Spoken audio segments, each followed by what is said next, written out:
Olá, meu nome é Sara Marques e o título dessa pesquisa é Limites e Tensões no Ensino da Performance nas Artes Visuais. E o desejo, bem como a necessidade de refletir sobre esse tema, veio da minha prática e da minha experiência. Comecei a ministrar componentes relacionados à performance há alguns anos e os desafios dessa prática me mobilizaram a continuar investigando e continuam, inclusive, me mobilizando no meu cotidiano na universidade. Então, a performance, por ser uma expressão que se infiltra, como nos diz a Thaís Nardim, criando rachaduras e fazendo vazarem umas nas outras as linguagens artísticas, é uma linguagem que se mostra como um componente que opera na ampliação e potencialização da experiência dos estudantes nas mais diversas expressões.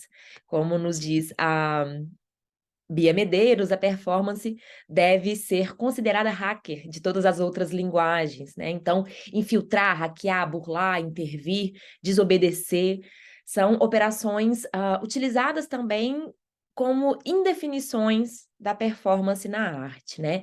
Então, ao trabalhar essa dimensão disruptiva no contexto universitário, nós, como docentes, nos confrontamos com uma série de contradições conectadas à institucionalização da performance, tanto no circuito artístico quanto acadêmico, né? E aí, em depoimento para essa pesquisa, os professores universitários relataram muitas vezes dificuldades no diálogo com as instituições. A exemplo do Wellington Douglas Dias, professor da Universidade do Estado do Amazonas, que relata o seguinte: já passei por situações com alunos que queriam fazer performances bem radicais, como ocupar espaços na universidade bem problemáticos. Somos muito policiados na realização de ações assim. Temos professores que já sofreram punições, processos e até mesmo chacotas por terem permitido determinadas ações. É sempre muito tenso o espaço da universidade. Pelo menos aqui no Norte, não acolhe com bons olhos ou ao menos com muita tranquilidade essas ações que fogem do padrão. Então, a partir dessas questões, questões que foram me atravessando também, e em diálogo com colegas da área da performance, eu comecei a me questionar, né? Quais os limites da prática da performance na universidade, quais as responsabilidades dos professores em relação às obras, trabalhos realizados pelos alunos, artistas, né?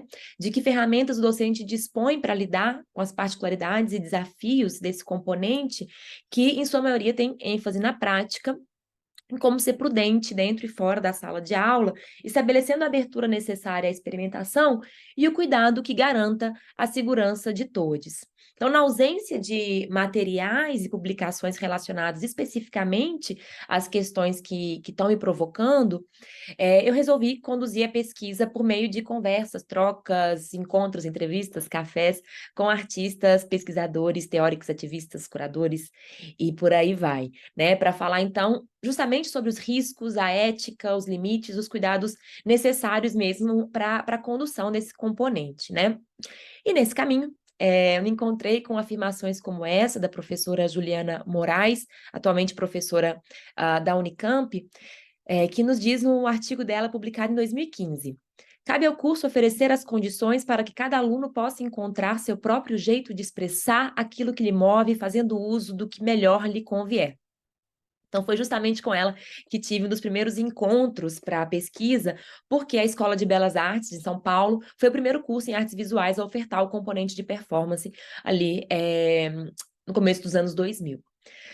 E sobre os limites, então, em torno da prática da performance no espaço da universidade, e tendo já vivenciado uma série de desafios, a professora Juliana Moraes, junto à coordenação da escola, desenvolveu um protocolo de segurança que, de acordo com ela, teve bastante resistência no primeiro momento de ser aplicado, e nesse protocolo os alunos tinham que mandar uma descrição, que seria mais ou menos um resumo do projeto, a coordenação de curso enviava o documento para as outras áreas da instituição, e aí a professora recebia de volta o documento que especificava o que poderia e o que não poderia ser feito, já que, como ela afirma, tudo que é feito como trabalho para a instituição é responsabilidade da instituição, mesmo acontecendo fora dela, né?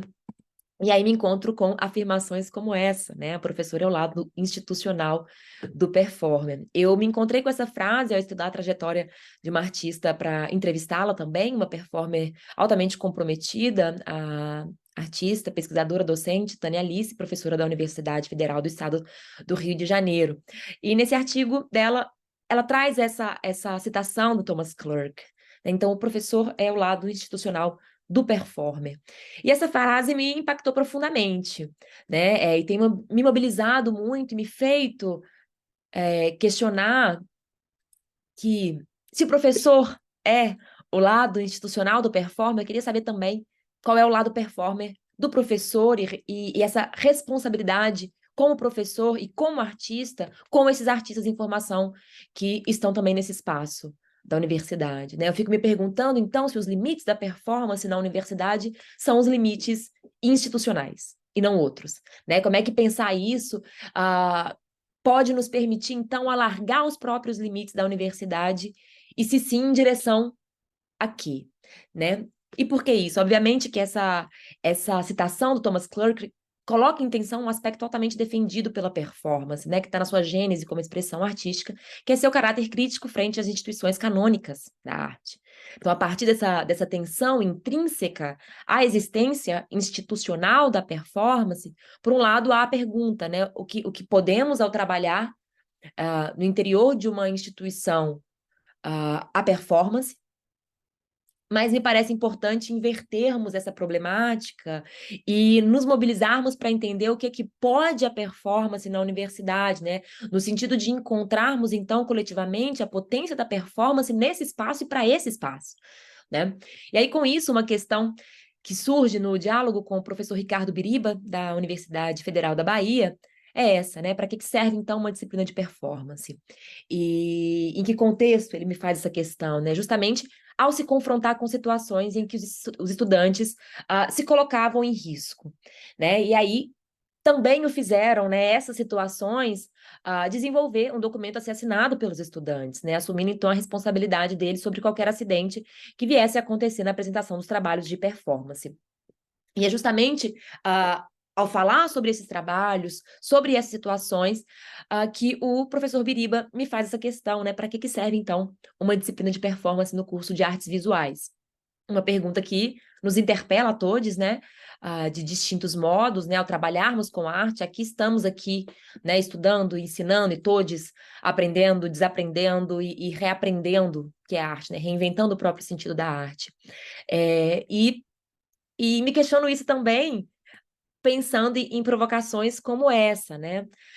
Nem a performance, nem nenhuma arte se ensina. Essa provocação trazida pelo Bartolomé Ferrando, que adquire contornos ainda mais difusos aí na performance, né? Afinal, o que é a performance, né? E aí eu trago essa frase do Lúcio Agra que nos diz, né? Não se pode ensinar a performance, ninguém sabe direito o que é. Então, a partir dessa provocação, e mesmo pensando que nunca uma obra de arte é feita pela técnica ou por uma técnica específica, como vai nos dizer Deleuze e tantos outros, né?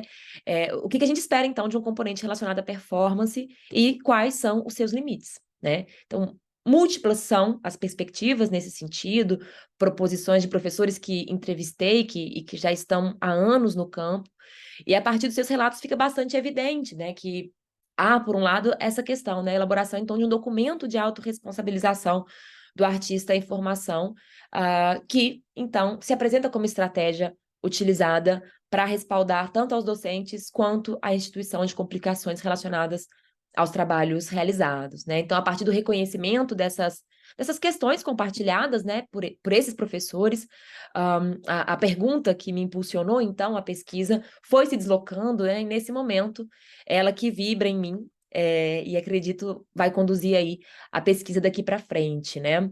E a questão é, então, que afetos a performance mobiliza, né, para além da própria performance como expressão artística com contornos cada vez mais definidos no campo das artes.